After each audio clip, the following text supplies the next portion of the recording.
What's going on, everybody? We are back at the dive bar, episode 4. You're with the boys, you're with the homies, you're with Bobby Schaus and Joe Robbie, myself, Ghost of Adam Gase. It's been a heck of a run so far, and we're not stopping. We're not planning on slowing down. We got a special guest, new addition to the team. You all know who he is. Before we get to that, what's going on, boys? What's going on, Joe Robbie? Boys, I'm in the Bahamas for work. I can't see a thing right now. The internet here is not American internet. But we're here for the vibes. Can't wait to meet new. Bobby, how you feeling, brother? I'm feeling good, man. I'm excited. We've, like Ghost said, we've had a good run. It's been exciting. I'm excited to do someone that's new. We're gonna all learn together about Janu and his past and present, and what we got cooking going forward. So I'm excited. All right. With that being said, Bobby, let's get things going. I'm putting the helmet on as always.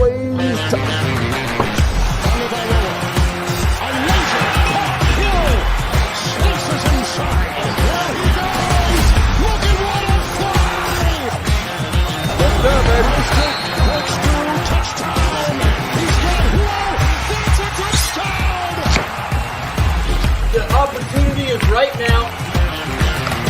Terrific defensive play. Intercepted.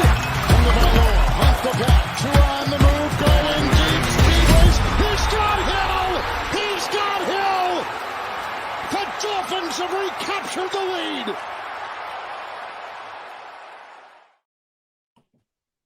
Goosebumps every time, baby. Let's go, Goosebumps baby. every single time. You see another face up here. We have the newest addition to the Miami Dolphins tight end room. Tight end number 1, Jonnu Smith. How we doing, Janu? What's good, my guys? How we doing, man? No pun intended, by the way. New addition. New. Let's go. There you go. Cheers to that. So let's jump right into it. It's the off season. We just found out you're missing your son's basketball game. We appreciate that. Obviously, that's unfortunate, but so we've seen you've been training with Nick Hicks. How did y'all come together? What's that been like? What's the main focus this offseason? What you working on? Man, so I've been around Nick for some time, man. Me and Nick connected back in COVID, back in 2020.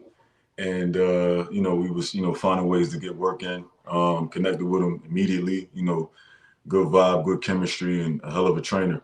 And so obviously we hit it off. You're a good person, man, and you about the right stuff. You know what I'm saying? We gonna mesh well. Especially with you being a good trainer with that. That's it just go hand in hand, man. So it was we hit right off the jump, and I kind of was kind of already established in a specific area when I was training, right? So I was there for a long time, and I'm seeing Nick just grow, man, just seeing him grow, you know what I mean? And I'm seeing him take off and develop and get innovative. And I'm like, man, I got to get some work. I got to get some work with my guy. So me and my guy connected recently, man, and I'm back grinding over there. I perform hell of a gym, man. If you haven't checked it out already, y'all definitely got to get over there, man, because it's definitely some great work over there. Other than Nick, who's your favorite trainer over there? Oh man, shout out my guy Zach. Shout out my guy Zach Cardone. I love Zach, man. Zach. He probably notorious in my book now for killing guys, man. It was like if you would have walked in there yesterday, man, you would have thought it was a cemetery. It was just bodies. It was just bodies on the floor after that workout, man. So you know what I mean? You can't come in there and be no slouch. You know what I'm saying? You got to come in there with your game face on, high intensity. You gonna get it, man. So. That's what they're bringing over there, and that's if you're a workhorse, man, that's where you want to be. And for people who don't know, Nick's partner is the most low-key guy. His name is Zach. This guy is the epitome of dynamite comes in small packages. This guy's got to be 5'5", and he's just stout. He's an animal. Zach a dog. Shout out Zach, man. Zach a dog for sure. Zach put some workouts together, man. And I'm gonna listen, man. I ain't trying to, I'm a most likely, and it's not a workout any trainer can give me that I ain't gonna, you know what I'm saying, just breeze through, you know what I'm saying? Because I've been doing this for a long time, man, and I'm a worker. That's one thing I pride myself on. Yesterday was a grind, you know what I mean? Yesterday was a grind, bro. So Zach, yeah, me and him, yeah, we seeing eye to eye right now because I don't care how tall he is, we seeing eye to eye right now. You know what I'm saying? So that's my guy. Shout out Zach, man. That's good. It's good to know you're getting your money's worth over there. So I heard you speak on it before. You pride yourself on your speed and playmaking ability. Oh, we lost him real quick. Probably got a call. Happened This last is week. a normal thing. Yeah, this is a normal Normal thing thing now. on the Dive Bar podcast. Welcome to the live show at the dive bar. Yeah. When you're at but, the dive bar, people take calls all the time. You gotta step outside. You know, the music's too yeah, loud. dude. So The patrons are too loud, having too many beers. You're jumping off. But damn, Janu Smith coming on, dude. He looks ready. You see, he Dude, looks he ready. is. Man. He looks He ready to is. go Bro, for the season. Nick has been hyping Janu up. That's my. And That's by the my way, Wi-Fi? Janu goes by New. That's all. Say what? We're good. We're still good. We still good? Yeah. Oh yeah, we we're are, good. yeah, we lost you for a minute, but we're back in here. You're back in Awesome. here. We're all good. This happened with Tyreek too, so we're good. Goddamn Xfinity Wi-Fi, man.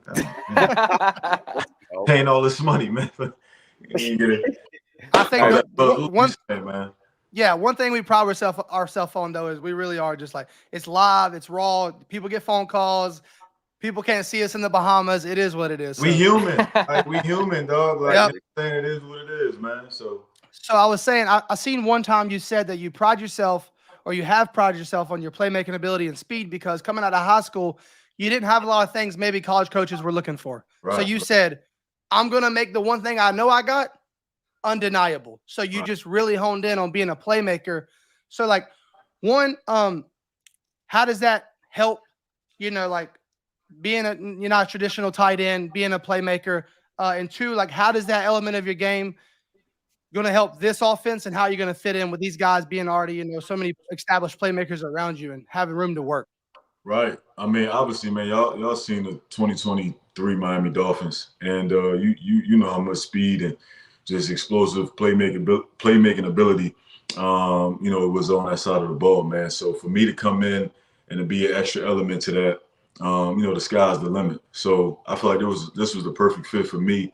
I feel like we got a lot of guys on this side of the ball that can feed off one another. You know what I mean? And because that's what this game is about, man. It's a game of momentum. You know what I'm saying? And when you got guys around you that anytime, can make a play. You know what I mean? You like, oh, I got mine coming up next. Mine's is up next, man. And just feeding off that energy.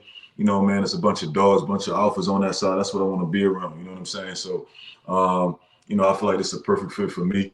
I'm gonna, feel like the best situation in my career. I'm back. What I consider home. You know what I mean? I went to school here, built my life here. You know what I'm saying? I'm gonna end it here. You know what I mean? So, I couldn't be in a better spot, man. And speaking of that, I wanted to kind of piggyback on that. Did you know what we had during joint practices? Like after joint practices, were you going back on like, yeah, no, them boys are for real? So for me, honestly, because during that week of joint practices, I was resting up. I was healing some, I was trying to recover, some things I was dealing with at that time.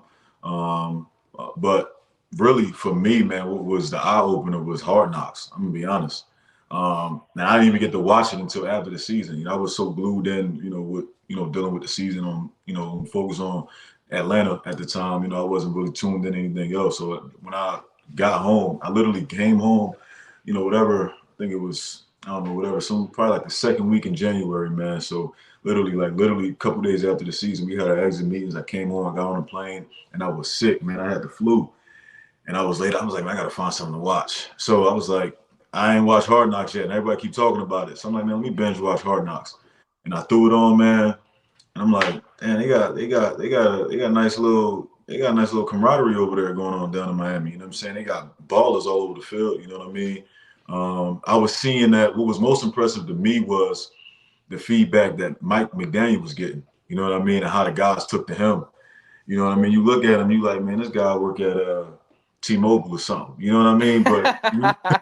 But now you hear him talk ball.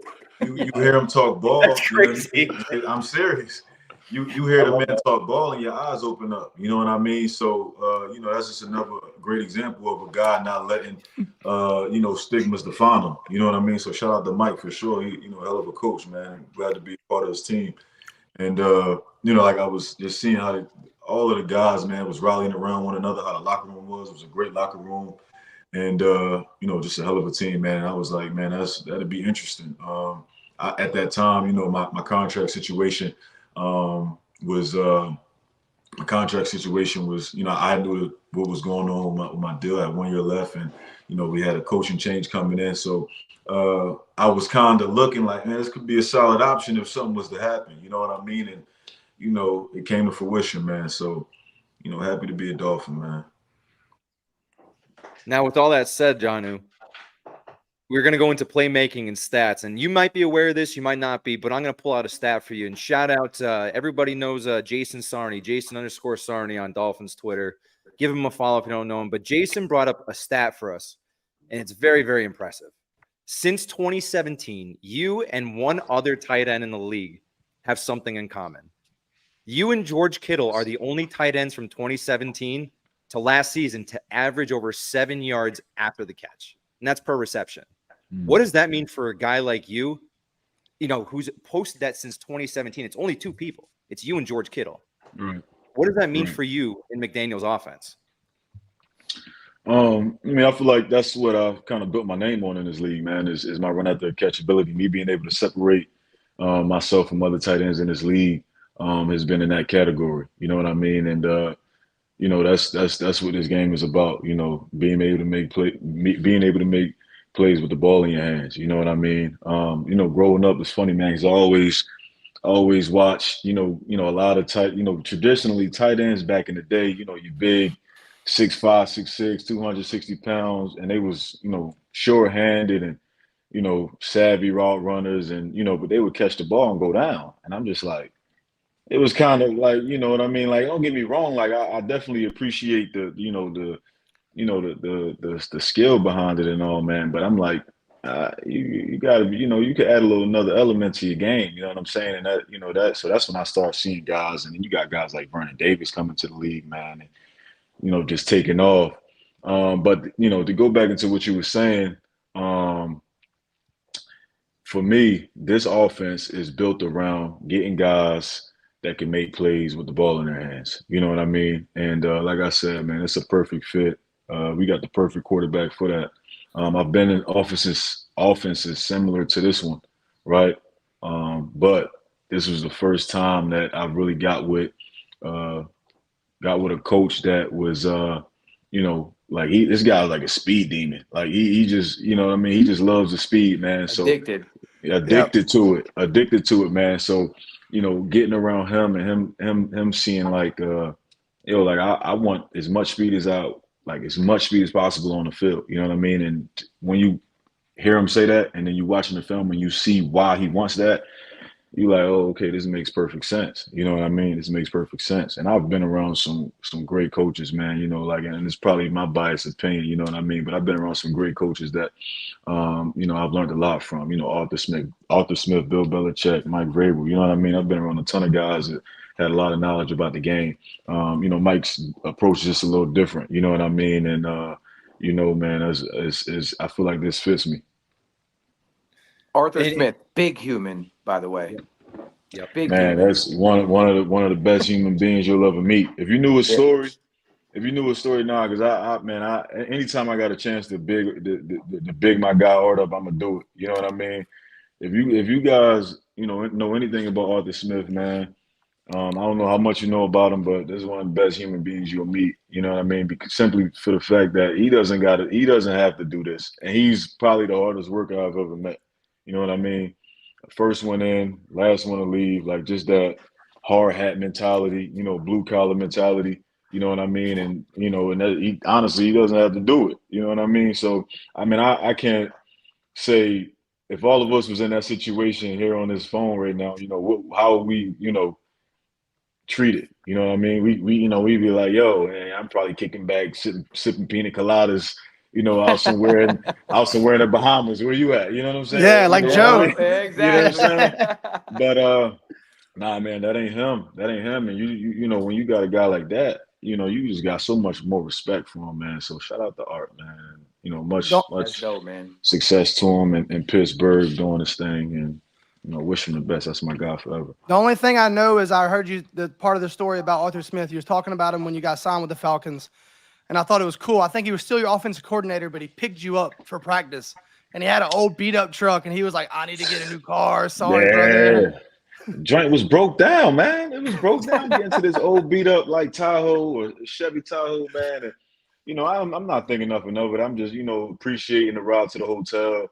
And, we just talking, chatting. He like, yeah, I need to get a new truck, man. It's like, and I'm looking and I'm like, man, I know coaches make a little bit more than this. You know what I mean? But, I'm just like, hey, whatever floats your boat, man. And I think it was like heading into training camp when I was, talking, just sitting down talking to some of the tight ends. And they like, yeah, man, telling me about Art and FedEx. And I'm like, what? You know what I mean? And it just blew me away. It just blew me away, man. So, yeah, for those who didn't know, yeah, Art, his dad is the creator, founder, owner of FedEx. It was another, yeah.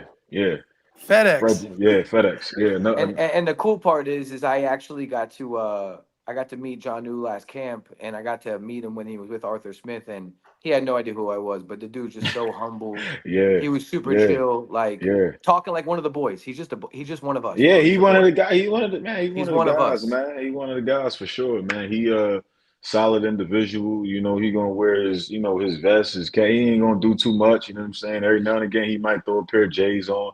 You know what I mean? Like Oh, he just a cool dude from Memphis, man. That's He don't it. got the You know what I shoe. mean? He don't got the shoe game like McDaniel though. Yeah, no, Josh. Yeah, Josh. Levels. Josh shoe game. Yeah, Josh shoe. I told Josh, I said, listen, man, because I got a nice little shoe collection. You know what I'm saying? And I'm like, when I first signed here, I come into his office and you just see a pile of shoes just stacked up. I'm like, yo, this dude really think he doing something. I'm like, all right, man. I'm like, we gonna see about that every day. You got to come correct every day. You know what I'm saying? If you really gonna He do, does, you got to come man. correct. He do. Shout out to Mike on the shoe game, man. He definitely come correct. The media literally, every press conference, I think it's Omar Kelly does this. It's a Mystic Mac drip check, and he takes a picture of him coming into the media room every day, and it's like he delivered again. No surprise. Yeah. He come stepping. He got the kicks, man. I ain't gonna lie. He got the kicks. One thing about Mike, he ain't scared to spend no money. And he gonna tell you that too. He ain't scared to spend no money on those shoes, man. He gonna spend Hey, some money live a on some little, shoes. man. Got to live a For little. sure. dude, when For he comes on the field wearing those that sweatsuit with those off whites on, I'm like, yeah, we're gonna win. We're gonna blank them today, dude. With his sweatpants rolled up so you Pulled can see up. his legs. His legs about this skinny. You know what I mean? And he got some Travis Scott's on. He a cool cat though, man. He a cool cat. You gotta give it to him. Yeah, I think No, McDaniel, he truly is one of a kind. Like it's kind of getting more common to say, coach, he's a little different. He's not this typical mold, but like Yeah. McDaniel truly is, I believe, one of one, man. It's like, Yeah, good dude. And he played. You know what I mean? He played. He played wide receiver, man. He played college ball, and His story's crazy. His story. He got a crazy story, man. I don't know if you guys know, but he got a crazy story. Overcame a lot. Overcame some things. Some personal things he was dealing with. You know what I mean? That's respect right there, man. Respect. To go through what he went through and to be a head coach in the NFL it's not common. He was a ball boy in Denver. He was a ball boy in Denver, growing up being a ball boy in Denver, man. And I think his mom was friends with like one of the coaches or something like that, man. And that's how he had got into this. Like that's how he had got into it.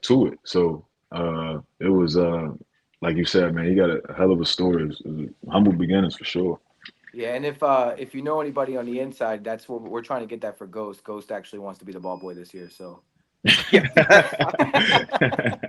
I'll be the best damn ball boy you've ever seen, bro.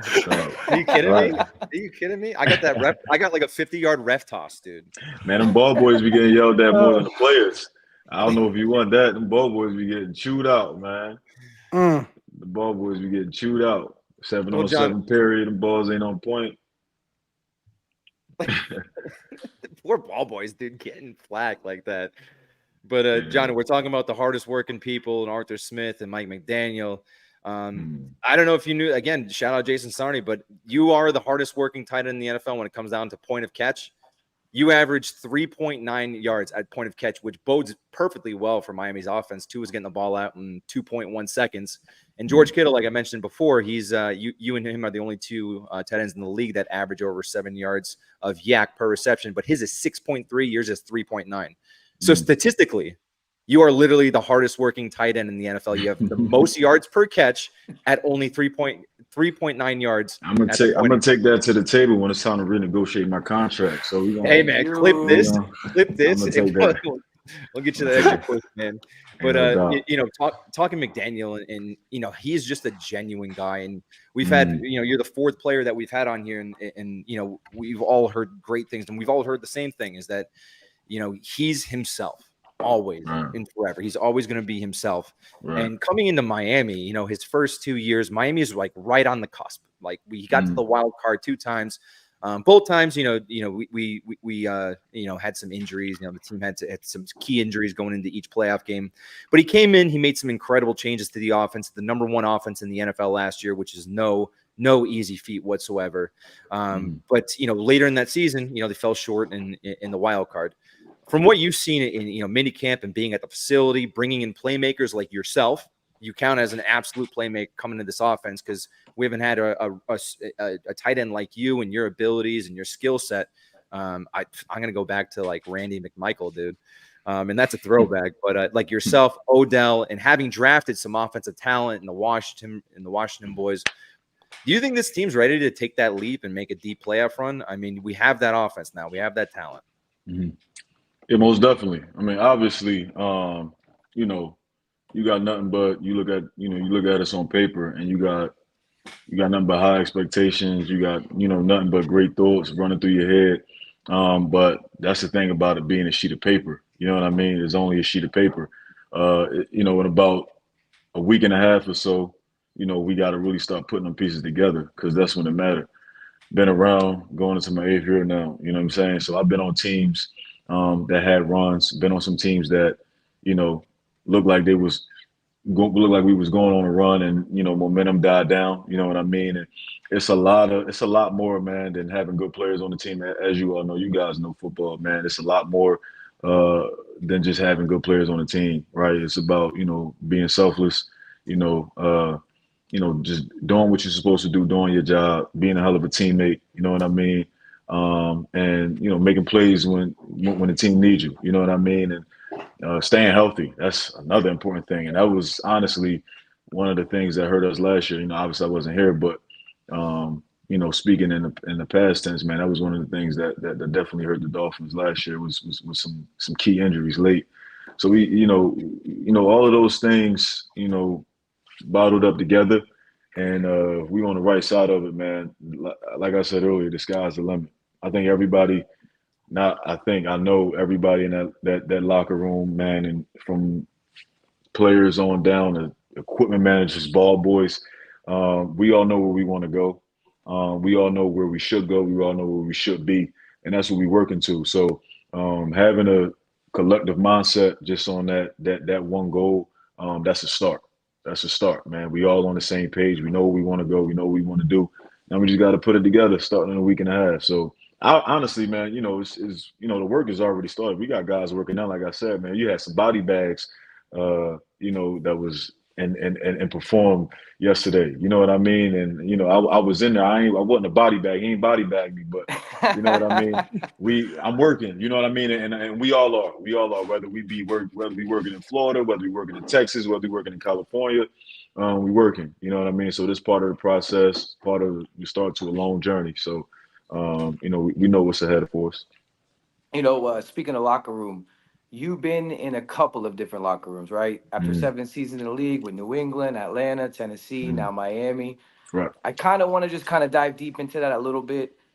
First question on that's like, what's it like being the new guy and learning to mold with the new teams and then like the new teammates and the coaches? Right. Like, if you can just kind of go through the progression, like through your career, like what was it like in each locker room and what are you looking forward to most in Miami? Yeah, so I mean, my experience was different in each locker room just because I was at a different point in my career in each locker room. Obviously, in Tennessee, being drafted there, kind of being molded there, And then, working my way from year 1 to year 2, year 3, come becoming a starter late in year 3 and kind of taking on that role of, guys, looking up to you now, and you got a voice, and, you one of the guys that, the coach want to hear from. So it's just a different level of accountability.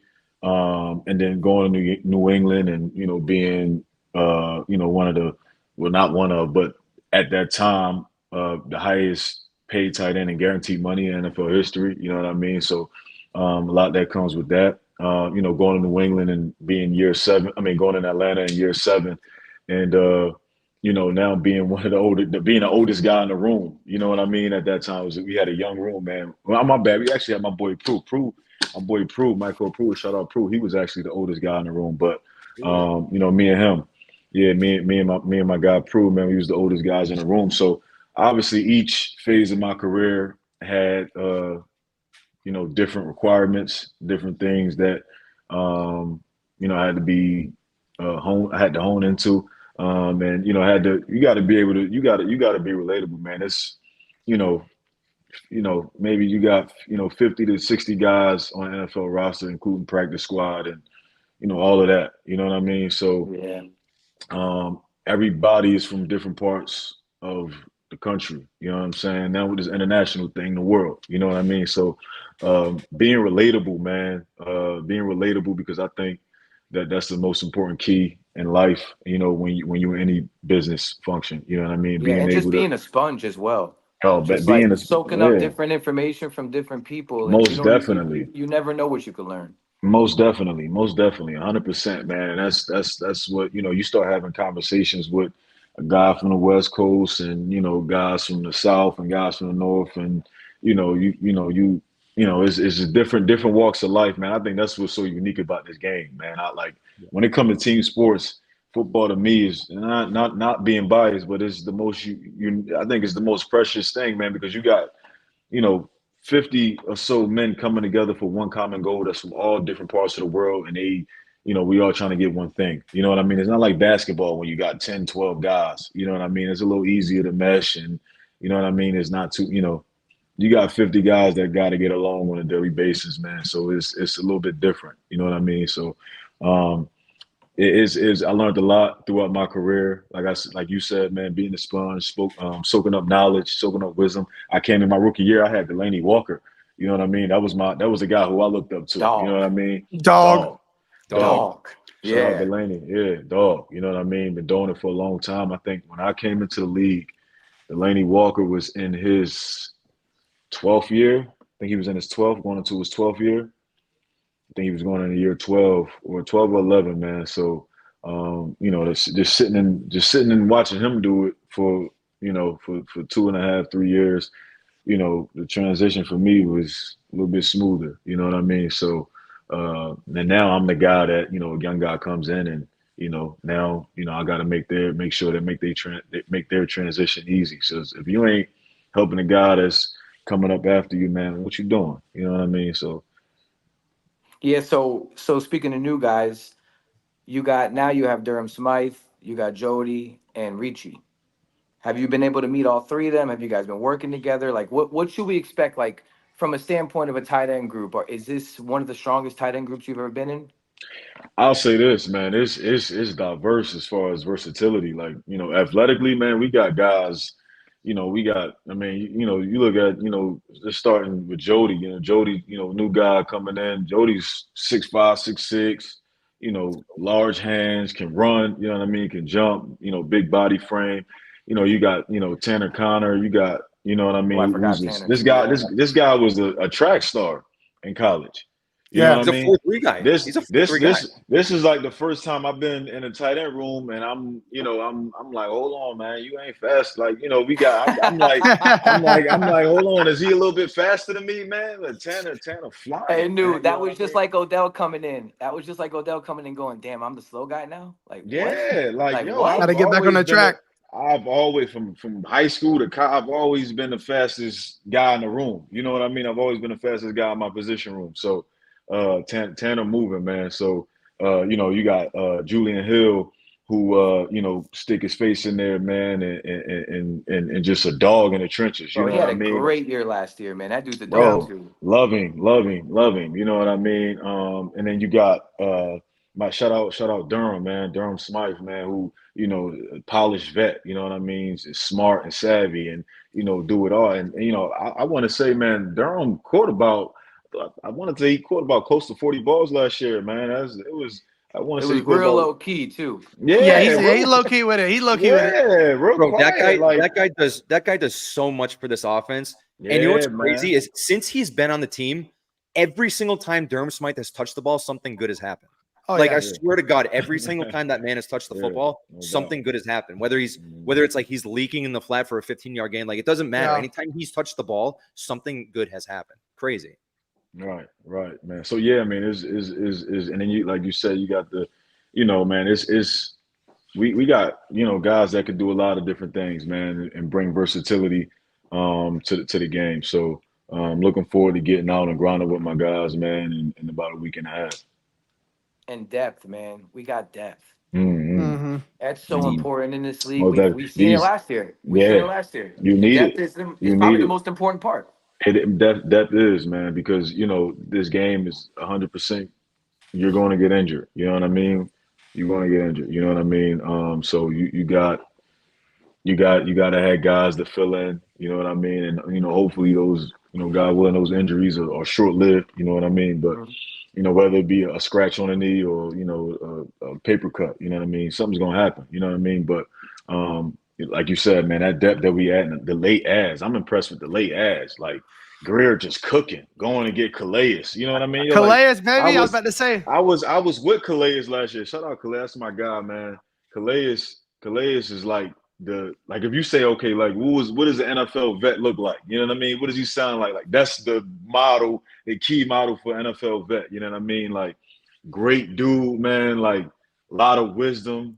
Just a good person, been around. Dog. I think He's still got it, bro. He's still got it. Wait, hold on. Bro, he's got 7 sacks last season, bro. Hold on, dog. Calais is getting a gold jacket. Calais is getting a gold jacket. Oh yeah. Calais is getting a gold jacket for sure. He just hit 100 sacks last year when he was in Atlanta. When I was in Atlanta with him, Calais is getting a gold. Dog is way of understatement. You know what I mean? So to have him come in, man, and I after seeing him last year, the age didn't phase him at all, man. So I'm pretty sure it'll be the same thing this year. So just adding guys like that late, man, and that's a good locker room presence just to have because it's the wisdom that he's got and the leadership abilities that he's got. You know what I mean? Especially with that brand new, like all these different D linemen that are coming in now. It's Yeah, good to have a guy man. like Calais. Yeah, man. Yeah, for sure, man. So Dude, it's Calais had 7 sacks from the outside last season. He wasn't even playing inside last season. He had it from the outside still. Like this man. Calais is one of those rare dudes that he can got so literally much line up gas.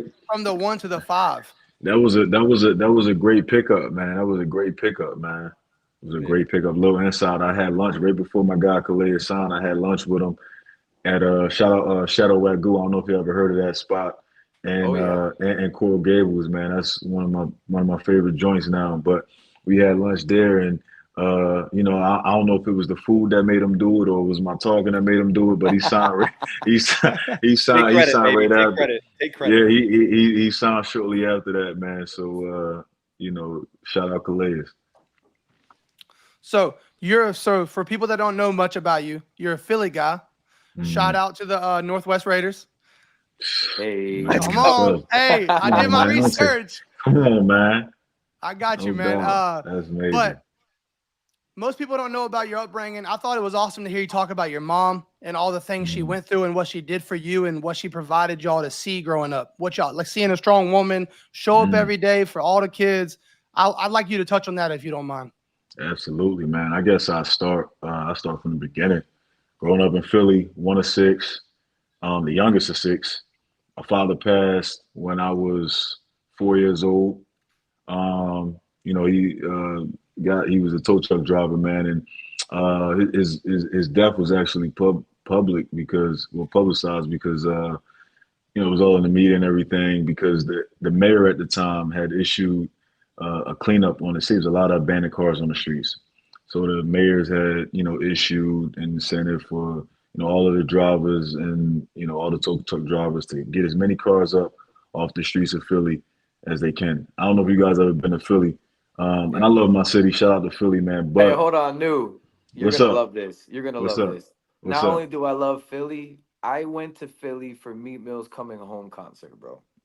How I went to Philly for was Meat how Mill. was that? That was the How was crazy. that? That That was was lit right the there, huh? craziest That was concert lit. ever. That was lit. Yeah, Oh my yeah, God. yeah, yeah. Yeah, I Man, love me some Meat. yeah, man. Philly, we definitely support Meek heavy. Definitely support Meek heavy. Philadelphia native. One of my favorite rappers. You know what I mean? Shout out to Meek.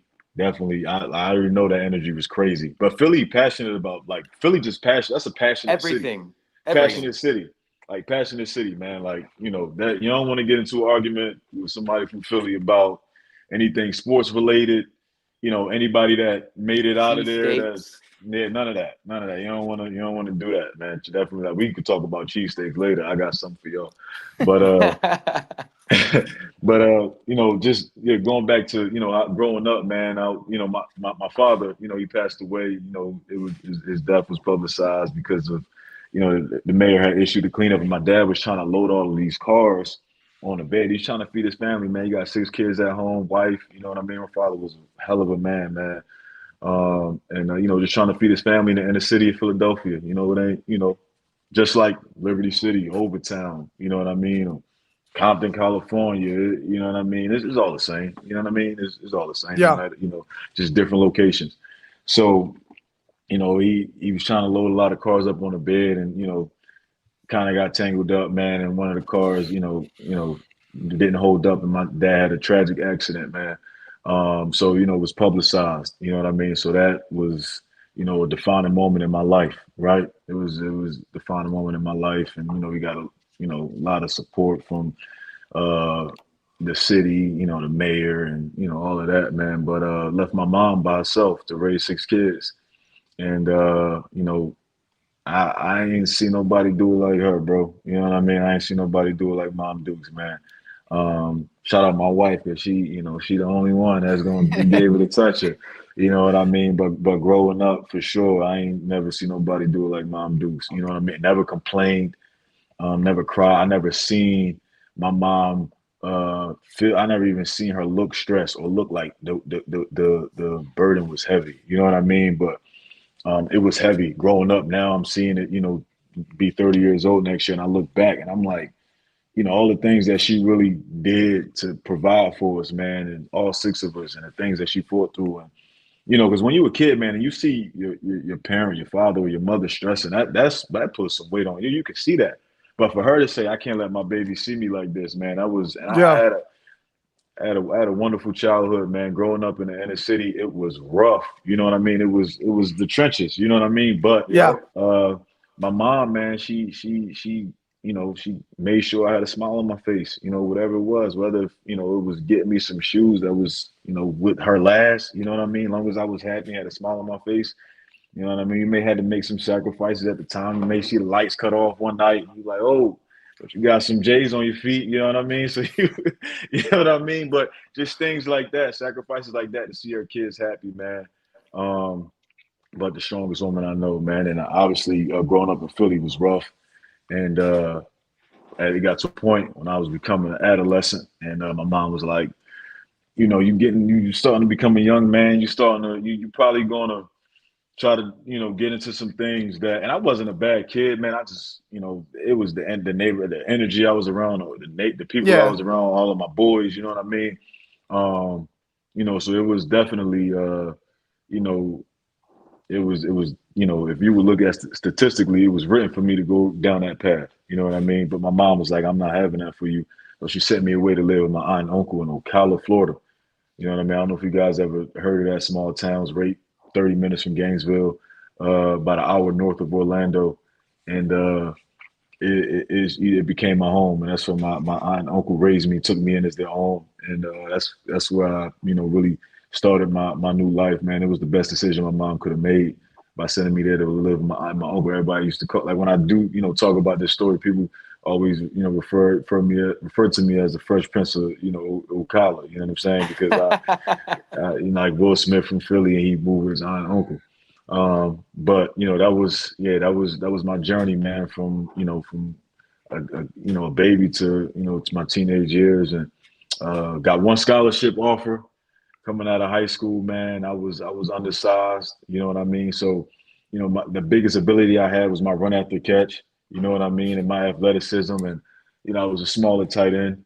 And teams didn't think I could keep on the weight. They didn't want to take a chance on me, man. When teams come in like Ole Miss and USF, and they tell me all this stuff in my face, and next thing my coach telling me, yeah, they think you're too small.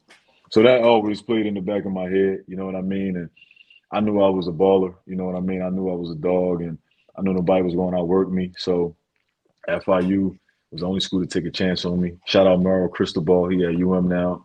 Shout out Dennis Smith. He was my actual recruiter. And he's at as well. He was the only one that pulled the trigger on me, man. They gave me an opportunity.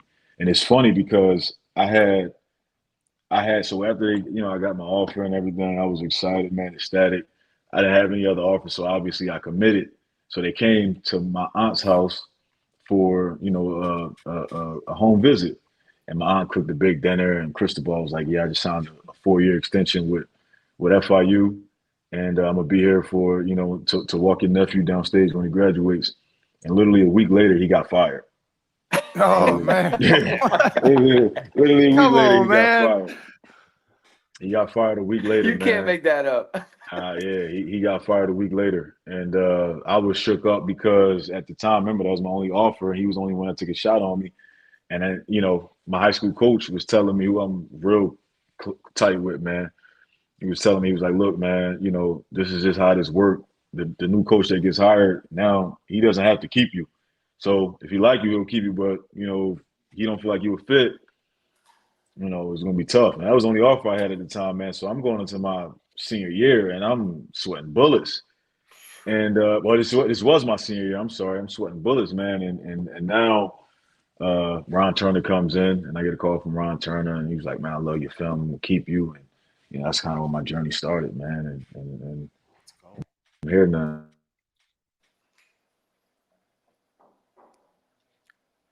Wi-Fi got us again. That Xfinity. That damn Wi-Fi. That damn Dude, Wi-Fi keeps getting us. Talk about his story, man. This guy is cool as they come, man. It's a super good story. Dude, unbelievable story. Bro, but I think that people don't. No, they do realize this team is full of nothing but humble dogs, bro. Yeah. Like every single guy that we've had, Hunt, has been nothing but humble, ready to work, ready to eat, loves McDaniel, loves the culture. Like, what more as fans can we ask for, honestly? Oh, I'm back. There he is. Hey, there he is. It's all good. It's all good. We yeah, we run into this a few times. We lost him again. I actually prefer these because they're a little. Y'all hear me? Yeah, Oh, you yeah, good? you're good. Yeah, you're good. It's all good, man. Like I said, it's part of the Let me see, experience. man. When you good. live, Oh, man. Hold on. you can put it straight up if you need to. We hear you fine. I wish I could see you, but I Oh, can't. he can't hear his headphones. Oh yeah, I think his headphones messed up. But dude, what an incredible story! Shout out to all the mothers and fathers out there supporting and in tough situations, and it's unbelievable hearing a story like this, and I'm really happy you shared that with us. Hey, but on these shows, you got to put on that do not disturb, man, because Yeah. Listen, I yeah. never do this show from my phone. I'm doing it right now, and that was the immediate thing. Do not disturb. Do not call me right now. Do not disturb. Yeah. That's definitely what you got to do on this show. My bad about that. We were just kind of recapping like your story, man. It was so cool, man. It was cool to hear about your mom and how she showed up every day and never let you know, the devil was knocking on the door. The wolves are always knocking on the door, and you had no clue, man. It let you just have a childhood and grow up organically, No doubt. One thing I do want to shine a light on, though, I heard that you were going to send her to Dubai for her 10-year anniversary, I believe, last offseason. Yo, how was the trip to Dubai? Yo, I ain't gonna lie, man. Y'all more. I thought my lady was a detective. I thought my wife was a detective. You know what I'm saying? I thought she was finding out. All the little. Y'all know everything, man. That's crazy. Oh man, that's heavy. Yeah, I'm supposed to be sending my mom to Dubai, like you said. Sending my mom to Dubai for her 60th, man. that's that's something that's in the works that may be happening. You know what I mean? So I'm gonna see how things go, and she deserves, man. That lady gonna get whatever she wants, man. Hey, after the Super Nah. Bowl, we're good. After the Super Yeah, Bowl, we go to Dubai, mom. yeah. That's I don't it. know if we ain't going to the Super Bowl, man. I probably ain't sending it. I ain't gonna lie, man. Yeah, I Probably wanted to ain't- circle back. I wanted to Probably circle be back too to that bad. though, because this story has a happy ending. She raised a good man, and her Yeah. demeanor clearly transferred over to you, man, because you about as cool as they come too, man. You I laid back. appreciate it, though, man. Thank you, You- man. Appreciate that.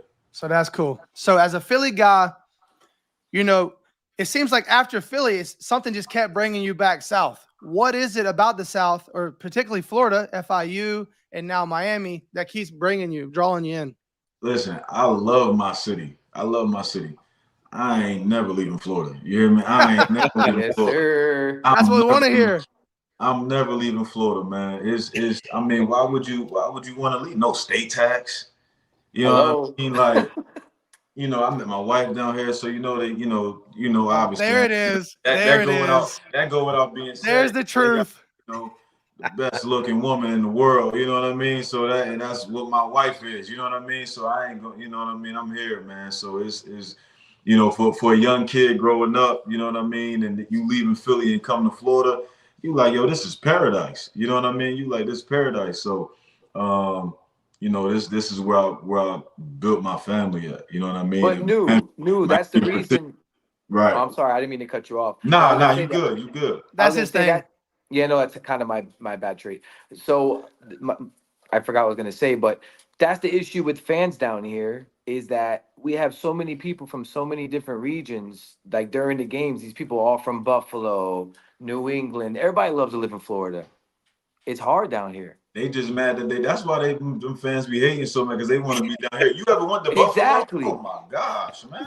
Oh yeah, You'll talk on never that. catch me fly into Buffalo for the game, I promise. Man, listen, Buffalo is I don't know how them dudes do it. I don't know how they did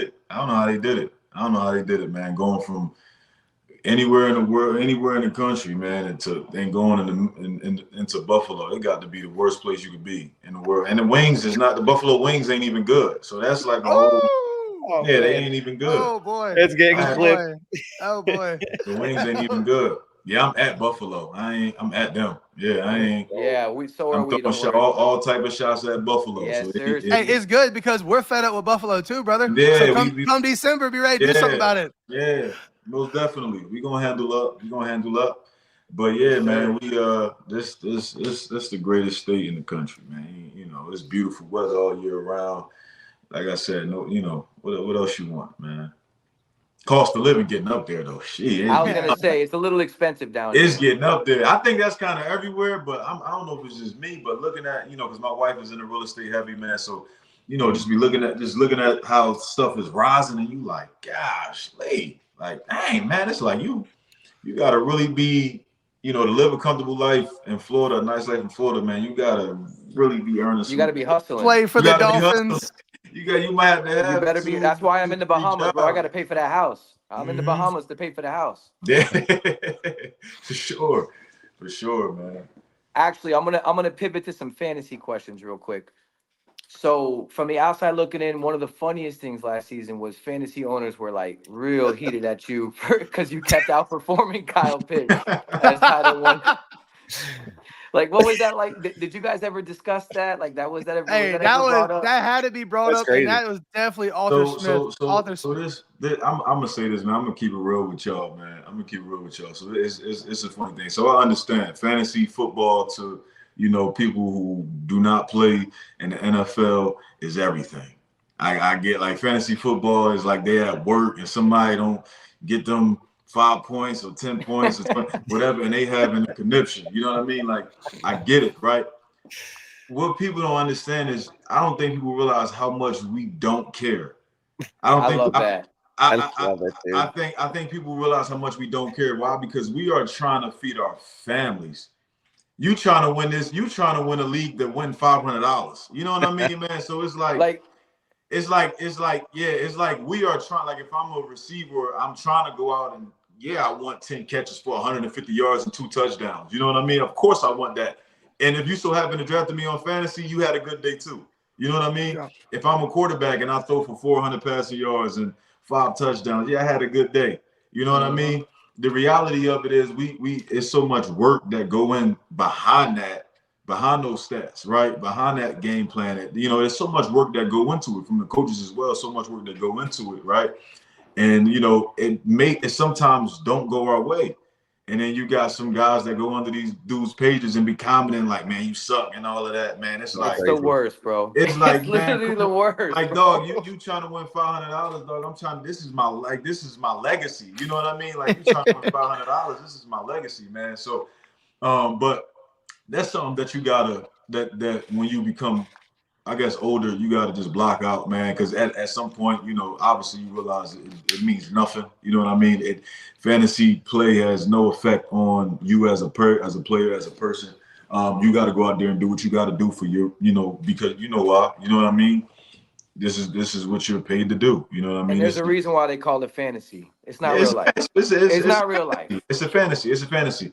Listen, it's a love-hate relationship with everything, man. I think, you know, I love the fans, man. You know, I love the fans that boo us. I love the fans that cheer for us. You know, they are part of what makes the game so great. I'm gonna acknowledge that 100%. You know what I mean? I got no issues with fans booing me. I got no issues because there's a lot more fans out there that showing me love and you know, praising me and supporting me, and you know, I definitely we all appreciate that. You know what I mean? We can't please everybody though. You know what I mean? So, you know, I'm sitting here talking, but you know, I mean, listen, man. After I'm done, I'll probably play fantasy football. You know what I mean? I'll probably play.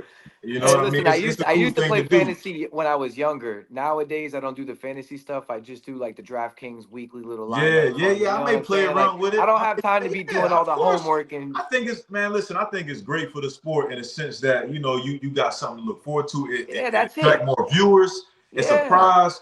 Yeah, but yo, dudes is getting death threats from fantasy. You know what I mean? No, it's wild. It's getting out of control. Dudes getting death threats, and you know, they going under their, you know, families' pictures and saying stuff about their, you know what I mean? So fans, you know, that's fans. But I got news for you, man. That's a reflection of that person's life. Bro. Absolutely. If they're that miserable, it has nothing to do with that. 100%, man, 100%. Like, I get it. Like, you know, everybody gonna get booed and all of that. You know what I mean? But sometimes it's a point. It's a boundary. That's part of the game, getting booed. You know, real player, we ain't worried about that.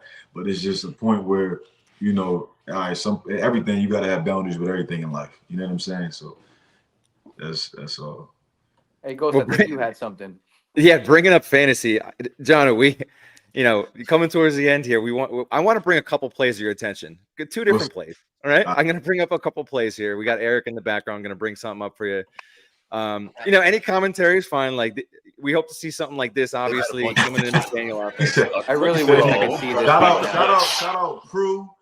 Oh man, shout out Drew. Shout out. Who else was that on that slip out? That was Bring it back.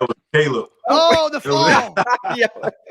I played it off. Busting your ass on that. I had to play it off with the Snow Angels. Played it off with the Snow Angels, man. Nah, this was beautiful, man. Like, shout out. Look at Caleb McGarry. Caleb. That's probably one of the biggest human beings I've ever been around. You see him out there getting out, but yeah, man, shout out them guys getting out there in space and letting me go to work. But it's you know, yes, definitely, man. Look out to see a lot of that, not just from me, but from, you know, a ton of guys on this offense, man, because, you know, we got that ability out there, man. So I'm excited, man. I can't wait. Definitely looking forward to doing that a lot more in Miami for sure. For sure. We got all the pieces in place. We just got to put it together, fellas. You know what now I mean? I got one more play. You know, your teammates with them now, and I gotta shout out our dogs on our team. So we're gonna show another play real quick. All right. Boom! Javon Allen, baby. So listen, this you remember that play? Hey, come on, you know I remember that play, man. So, and you know, let me tell you the thing about football, man. Like, literally, same exact. Pretty much scheme, right? Yep. Two totally different outcomes, right? Two totally different outcomes, man. You expect to see that 0 from me, expect to see that from Javon a lot. You know what I'm saying? Let me just shout out Javon. That was a hell of a play. That's what happened when you get caught in between trying to figure out if you're gonna hurdle a guy, if you're gonna run him over. You know what I mean? I got caught, and I'm like, he got me in midair. He, took me right from under my feet, and that's exactly what I get, man. So, won't happen again. Won't happen. Hey, you're We're gonna just have to get him back in practice. Oh, That's most it. definitely. I ain't That's forgetting. it. Most yeah, definitely. we got to shout out our dog Devon Holland, man. Got all yeah, major dog. Definitely sure. shout out to Devon for There sure. was, there was something I wanted to get your perspective on. And obviously, Tyreek talks a little different than most people, but Tyreek was on here last week and he was talking about, it started with McDaniel and how he's so personable and he's so genuine. And then he got to talking about Belichick and how Belichick is kind of getting squeezed out of the league because the modern player ain't really putting up with that. But you played with Belichick for a few years. You understand like what it was like actually coming to work for Belichick every day. What was it like playing for Bill Belichick? The world obviously really wants to know that because he's such a mystery. Yeah, for sure. And he is. And he was, to me, still is a mystery. You know what I mean? You ain't never going to figure him out, man. I think the most we got out of Bill Belichick was from the Tom Brady roast. I think that's when we really saw him open up. Yeah. You know what I mean? That was cool to see. But first off, man, I'll say this. The greatest football coach, had the pleasure of learning from him, of being around him for 2 years. Appreciated the opportunity of being around him. Some things obviously just, not a good fit, you know what I mean? But definitely was appreciative of my time there, man. But Bill as a person, he is a little bit more like Tyreek was kind of right on the sense that, he's definitely not how these modern coaches are, but that's what worked for him. You know what I mean? That's the era that he came from. And that's why he's won, was it 6 Super Bowls or whatever, you know what I mean? Has made as many Super Bowl appearances as he had and AFC championships. And, the man accolades just go for days. You know what I mean? The game, is changing a little bit, you know what I mean? And it's kind of gearing towards more, what the players want. And yeah, man, you just gotta be able to adapt. Listen, regardless of how it went down, man, he's arguably one of the greatest coaches in sports of all time. You know what I mean? So he did something right. You know what I mean? He did something right. Everybody had their time, man. So, my time being around him, like I said, he was real quiet, real quiet, a lot different than Mike, you know what I mean? Real quiet, but he wasn't to me, he wasn't who the media made him out to be, like some big asshole. And you know what I mean? He was just That's the media. That's the media right there. He was an old school coach, like, you know what I mean? And he was gonna call you out on your shit, you know what I mean? And it's, oh, my bad. And I curse on you. No, you're good. My bad, man. My apologies. You're good. No, you're good. I'm gonna call you out on your stuff, man. And you probably, if you don't have a good play on a big screen in the team meeting room, you're gonna get put up there, whether if you a 10th year vet or a rookie. And that's what I respected about him. He ain't had it was no respect to persons. He just was like, yo, I don't care who you is, you're gonna be held accountable. So he was who he was, man. Like I said, one of the greatest coaches of all time. Had the pleasure of learning from him, being around him for those 2 years, and he's had a hell of a career. That's dope, man. You've actually been around a lot of dope coaches. It's crazy. A lot of similar too, like from the same like tree. Mike Vrabel, see, like Mike, man, Mike was like Bill, but like in a player's coach's form. You know what I mean? Like that's how Mike was. Like Mike had some asshole to him. You know what I mean? Like he had some a-hole to him. I should say, man. He had some. But he a-hole knew how to to him. navigate it. Yeah, but he has some a-hole to him, man. But like he would come in some days, and he was a player, so he know how. Well, he knew he knew how it was. You know what I mean? He played for Bill, and he was in them dog days with Bill in the early 2000s when the CBA pretty much let the coaches do whatever they want. You know what I mean? So, and that's another thing. I got Bill like in an era where he couldn't really do much because of the players union. You know what I mean? It wasn't his hands was kind of tied. He couldn't have us in the building all day. You know what I mean? So I got him, later in his career. But for the guys that had him, like Mike Vrabel, it was some dog days, man, that he had to go through. So Yeah, but shout out Mike, man. He was another great coach, man, that I had. I've been, like you said, man, I've been around some great coaches in my career, so very fortunate for that. And I have another pivot because last week I needed to know Tyreek's pregame routine. Like I just wanted to dive into it, and it wasn't exciting at all. The dude eats two. Or it six- was. Or it It was. was really exciting. The dude eats two 6-piece chicken McNuggets from Wendy's, a son of a baconator, and a fruit punch.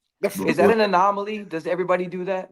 That's crazy. That's Bro, crazy. that's why he's always in the back getting That's- IVs. That's the closest thing. The closest thing I seen to that was I was in Tennessee with AJ Brown. That's my boy. Shout out AJ. AJ. So It's me always and the freaks. yeah, it must be because this dude. I tell you no lie. So before, if we were traveling, if it was an away game, before an away game, I'll tell you guys no lie. We would come in Saturday. We would have our walkthrough, and just me and him, we would go, and we were already getting Chick-fil-A on the plane. We would already get Chick-fil-A on the plane, but this dude would stop at McDonald's and get like 2 double cheeseburgers, a small fry, so like just the works, and go out there and had like 10 for 150. You know what I mean?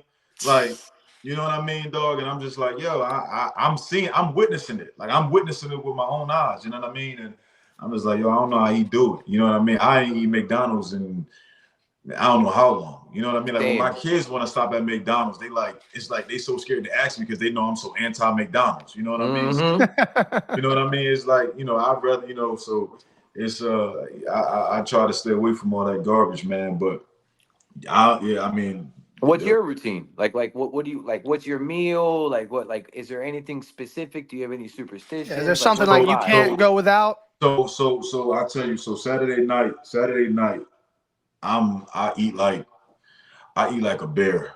I eat like a bear. I don't lie, man. Saturday night, we got a wing station. We got a pasta bar. We got a burger bar. They got French fries out there, and then they got the vegetables and everything.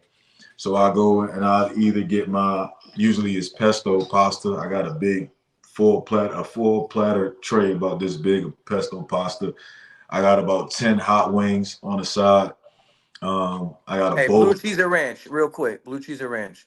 Oh, I'm judging you. Blue cheese. Oh, thank God. Blue cheese. Hey, boys, don't mind me. I got to walk to the charger, but keep going. No, do your thing, man. So yeah, it's pasta, wings, it's a bowl of fruit and a side of French fries. That's where I get my carbs from. French fries is potatoes, so I don't want to hear it, man. That's where I get my carbs from. Hey, that's my weakness, bro. I'm not gonna lie. Yeah, I love French fries, man. I love French fries. So and then it's a big bowl of fruit, bro. And I can't paint the picture for you, but if you seen how much food that really was, and a tray of vegetables, if you see how much food that was, and I'm eating all of it. Like I'm eating all of it. You know what I mean? I'm eating all of it, man. And I may have 2 bags of pretzels to snack on if I wake up in the middle of the night, you know what I mean? And I'm drinking, my water or whatever it is, my whatever my what's the new drinks now, man, that everybody drinking. You're not drinking Prime, Body right? Armor? Oh hell, Body Armor. Yeah, the Body Armor. Crazy. I don't like Prime. Nah, I don't really like Prime. But my kids like it. But I don't really like it. But Body Armor, you know what I mean? So that's the night before. Now the next morning, I don't really have a big appetite. It's hard for me to eat in the morning, regardless, man. Like early in the morning, I'm the same way. I can eat a late breakfast, like around 11, 12. I can eat a late breakfast. Like today, I had a bowl of oatmeal, 2 eggs scrambled with cheese, 4 turkey sausages, and a cup of potatoes. You know what I mean? And a blueberry muffin. And that was late. You know what I mean? I got my partner cooking right now. You're making me so hungry. I couldn't eat that though, like early in the morning when I wake up. So obviously, when I wake up early in the morning, game day, man, it's my eggs scrambled with cheese and avocado and spinach, and some fruit and diced potatoes, and that's pretty much it. And I probably have like my protein will probably be 2 sausages or a piece of turkey bacon. You know what I mean? If I want some more flavor, I get the pork bacon. I try to stay away from the pork though. But that's really it for me. with my pregame meal, man. And if I could throw some oatmeal in there, I'll throw some oatmeal. But that's pretty much it, man. But I will say a lot of guys like pregame wise, like if we play in a night game, one thing that I know that I'm different with a lot of guys is like, so you got all day. So if you got a Sunday night game, Monday night game, Thursday night game at 8:15 or whatever, you kick off at 8:15, you got to be at the facility 2 hours before, so 6 o'clock or whatever, or at the stadium. But if you but if you if you're a guy that wants to go home, you got all day, you can really go home and chill. You know what I mean? So everybody like, yo, I'm going to the crib. Like I got all day. I got till 6 o'clock to be in the building. You got to sleep at the hotel the night before. So guys that get up, we'll probably have like a quick team meeting in the morning, and we'll be done probably like around 11, like after a walkthrough. So you'll have all day from like noon till 6 o'clock to just chill. So you can go home and do whatever you want. I'll be in the hotel all day because I don't want to feel like I'm just out of, like when I'm home, I'm home. You know what I mean? When I'm home, Yeah. I'm home. I'll be in a hotel all day long, man. A lot of guys don't do it. A lot of guys be like looking at me crazy when they like, yo, you at the hotel all day? If I just go home, man, I'm gonna have my kids jumping. It's just gonna be crazy. I'm gonna feel too lax. You know what I mean? So Yeah, that's true. That's a good point. I just like to stay at the hotel and just stay locked in. Stay locked in, yep. Just stay locked in, man, until kickoff. So The more I think about it, I think Ocho Cinco maybe just has the receivers fooled to think they got to eat McDonald's and Chick-fil-A and Wendy's, and You might be Ocho swears by it, and he's He does. he swear It by works. it. He swear by. I eat some Chick-fil-A and some Wendy's. I ain't gonna sit here and just say I'm a saint when it comes to eating. You know what I mean? I eat some Chick-fil-A and Wendy's. We're just talking pregame right now. Now I'll eat. Nah, I ain't not eating at pregame. I ain't touching that. Saturday I eat some Chick-fil-A. But the day after, maybe. Yeah, day after, I bust that down. But So- Saturday, yeah. One last question, and then we'll wrap it up, and we'll get off of here. You've obviously been to several teams. You've played with a lot of different quarterbacks. Obviously, now Tua is going to be your favorite quarterback. We know that. Obviously, you don't have to answer that part. But who has been your favorite guy throwing you the ball? It ain't got to be the best guy. Like, who was just like somebody you think, like, man, me and him was really like, we were like that. We clicked. Me and him just had it like that. So that year, my fourth year in Tennessee, I scored 9 touchdowns in the red zone with Ryan. And that guy's name is? Ryan Tannehill. Dolphin. Ryan Tannehill. So the thing with that was this though. So Ryan is a Florida resident, right? Ryan's a Florida resident, and he lives, South Florida, Fort Lauderdale, man. So this was in 2020. That year was 2020. So I had to, like, I was, a lot of guys for whatever reason, they didn't want to train in Florida. You know what I mean? But it was COVID, so a lot of gyms were shut down anyway. So it would be literally me and Ryan going to, just me and him, going to Holiday Park or, the local park that we can find, and we would be throwing out there for an hour and a half. So this would have happened. Mind you, it was COVID, so the parks was really shut down. So we would have a park ranger come out there and like, yo, y'all can't be out here, right? So we literally got smart on him, and we started the crack of dawn, like 6 a.m. before he was even there. You know what I mean? And we would be out there, and we was doing that every day, but almost every day during COVID, and just building a connection, we was hopping the fence, like literally hopping the fence to gates that was closed, because we was just that committed to being great that year, and to building, more chemistry, and to get better on his craft and to get better on my craft, and it paid off. You know what I mean? And we made it to the division around that year, and fortunately, we hosted, and Baltimore came to our house, and that damn Lamar Jackson, man. But yeah, shout out Ryan. Yep. That might have been Clay's man, I'm still mad at Tennessee from last year. So but Tua, man, is probably the most talented when it comes to arm. When it comes to the arm, I ain't gonna say probably, he is. When it just comes to like the arm talent and the way he moves his eyes, and I was impressed the first time I seen him.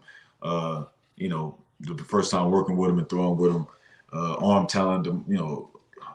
The best catchable ball that a receiver can catch, man. You know what I mean? Like when I say a catchable ball, like he throws a receiver's ball, like receivers know what I mean. You know Yeah. what I mean? And accurate as he could be. And you know, the sky's for the limit for him, man. I know he's going through his stuff right now. You know, I hope that work out. And you know, because I'm ready to roll, and I know he is, man. So excited about everything we got going for us this year, man. I think when people hear that though, people always say Tua's the most accurate quarterback I played for. Tua's the most accurate, but I don't think people really understand. Like people mean that. Like this dude put it on you, like over and over. Yeah, man. This dude, and you know, from seeing him, he's not afraid to take chances. You know what I mean? And I think you got to have some of that in you as a quarterback when you know you got a playmaker down there. You know what I mean? And the way he fits in the tight windows. You know what I mean? You know, just the way he scans the field and goes through his progressions. You know, all of those different things that Tua's still young. You know what I mean? Like he's still young, man. He's a pup. He's what's his year And 4? honestly, I really feel like because he got with Nick, he didn't even really like do much in Alabama. Like coming off an injury, like to see him from when he came to Nick in the beginning to now, man, he's like a grown ass man now. Yeah, It's man. crazy, bro. Yeah, man. Yeah, growing a lot, and he's like you, man. He's still growing. You know, he's young, but he's maturing a lot. So, you know, I got no doubt that with the kind of career that he's gonna have, I know he's gonna do his thing, man. Not worried about Tua at all. Well, Love to hear it. Janu, we've had a blast here with you today, and this is our honor to have you on, and we just y'all appreciate having your me. time, and we're happy. All of us, like to speak on the entire fan base. When you got signed, we exploded with happiness, man. Oh yeah. We dude, bro, we Man, love our tight ends. Listen, man, we loved our tight ends. You know, but we wanted that playmaker at this position and a guy your talent. You know, we talked about yards after catch, McDaniel offense, getting the ball out quick. Like you're gonna be a perfect fit, bro. And we're just happy to have you here and to come on with us, take time out of your day. We appreciate it, and we just want to wish you, you know, the healthiest of seasons and you know the best of seasons moving forward. And we just really appreciate everything you know you do for us and for the future here.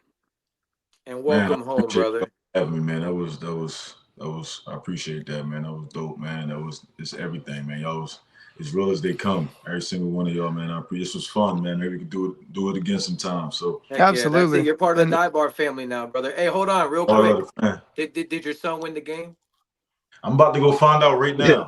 All right. Let us know. We need to know, man. I got 2 sons, so it's 2 of them. They got 2 of them, man. So one's about to be 8, 1 and 7 right now. So they're on the same team. So we about to go see. I got one offensive player. I got one defense. I got one defender, man. So I got a Luca and I got a Tayshaun Prince. Come on. I got a test.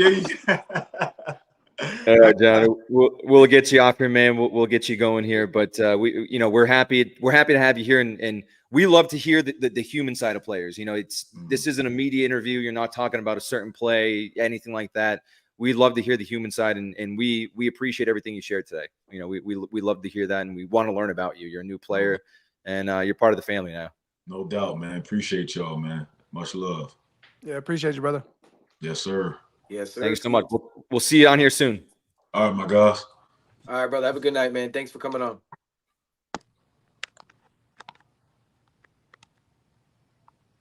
Now they won't let me off. God damn it. Hey, the Wi-Fi's strong now. But hey, fellas, that was a hell of an episode. We did it again. We did a thing. We did it again. But we got one more shout out here. Bobby, let's see them glasses. If you haven't had these glasses yet, the Dive Bar podcast glasses. Shout out at the Drunken Finn. Shout out Miami Hops. You haven't been on, you've been hiding under a rock. You haven't been on Twitter if you haven't seen these glasses yet. They came out amazing. These guys do great work. We just wanted to shout them out here because this was something really special. It was really, really special. And to see the constant. Yeah, go ahead. Not only did these guys do good work, bro, but they were so easy to work with. They designed the glass for me. Everything was smooth. Everything came without being broken. They're awesome, man. Awesome experience. Yeah, it was just incredible. Like just seeing them come out and the collaboration on the back. Here's the Drunken Dolphin right here. Some of the work that he does. Look at this tattooed tool glass, dude. This is unbelievable. So Like this sick. is just unbelievable work. And if you're big bar guys and you have a bar in your home and you take pride in your bar carts, like this is something that you really want to have. But we did run out of stock. But Joe Robbie, he's going to be back in the first week of August, I believe. Yeah, August. I get back August 5th. I got more glasses. Nice. I will, if anybody wants glasses, they can still DM me. Just give me some time. The Wi-Fi here is not amazing. I'm just glad I made it tonight, to be honest. Make sure you reach out though, because I think it's a small bit. What'd you say, 25 maybe? Yeah, I maybe only got 25 left. Small batch this time. Yeah, Yeah. And that dude, the custom liquor bottle, that's sick, man.